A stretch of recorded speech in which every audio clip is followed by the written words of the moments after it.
grifone è stato ritrovato nel comune di Montresta da una persona che poi è uno degli allevatori che partecipa al progetto, ha allestito appunto il canaio aziendale. Ha trovato questo animale in terra, non riusciva a prendere il volo, quindi siamo stati allertati immediatamente, siamo arrivati sul posto, quindi trasferito in clinica. Su questo animale abbiamo messo in evidenza una delle cose che frequentemente capita negli juvenili, cioè un grosso calo di peso, un animale che al ricovero pesava solo 5 kg, quindi fortemente disidratato, quindi il problema è stato proprio un erratismo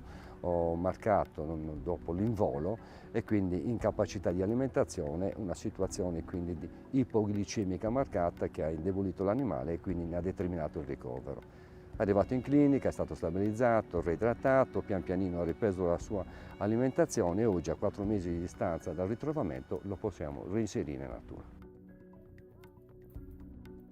Oggi liberiamo a Badde Orca, quindi nel territorio di nidificazione, nell'area di nidificazione degli animali, uno juvenilis che è stato ritrovato lo scorso anno. Prima di liberarlo però gli abbiamo installato sul dorso un trasmettitore satellitare, quindi un GPS, che praticamente viene installato con un'imbragatura pelvica in modo che sia assolutamente non fastidioso e non invasivo per l'animale. Il GPS rimane attivo per circa 3 anni, ha una batteria solare che si ricarica e durante tutto questo periodo ci dà informazioni sugli spostamenti e sulla posizione dell'animale. In questo modo noi possiamo in pratica sapere innanzitutto come sta, dov'è, se sta sopravvivendo, dove si muove, e poi acquisire informazioni importanti sia sull'areale, quindi sull'uso dell'habitat dei grifoni, dove vanno a mangiare, come si spostano, quali sono le zone più frequentate, che sulle nuove minacce. Grazie ai GPS infatti possiamo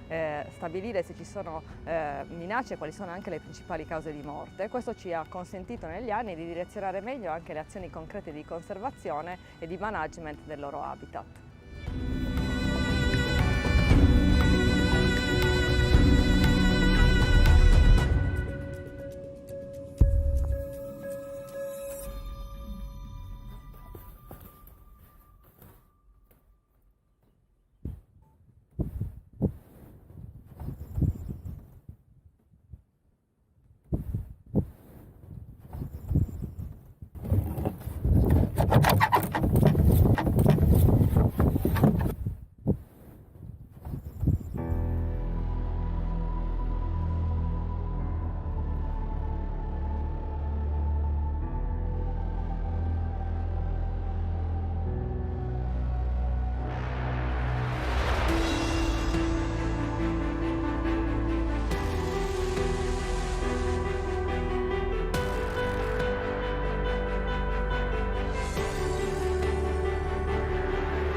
Hospiton è stato liberato, ha preso il volo senza problemi, ha fatto un ottimo rilascio e si è unito tra l'altro a un gruppo di grifoni che sorvolava la zona. Oggi siamo qua anche perché festeggiamo il 21 maggio del 1992, il giorno in cui sono state approvate sia la direttiva Habitat che il programma LIFE e quindi è stato istituito l'European Natura 2000 Day. Siamo all'interno, tra l'altro, della rete Natura 2000 nel territorio di 2 progetti LIFE, il progetto LIFE Under Griffon Wings che è finito e il nuovo progetto LIFE Safe for Vultures che sta appena iniziando, quindi credo che sia il posto giusto e il modo giusto per ricordare questo anniversario.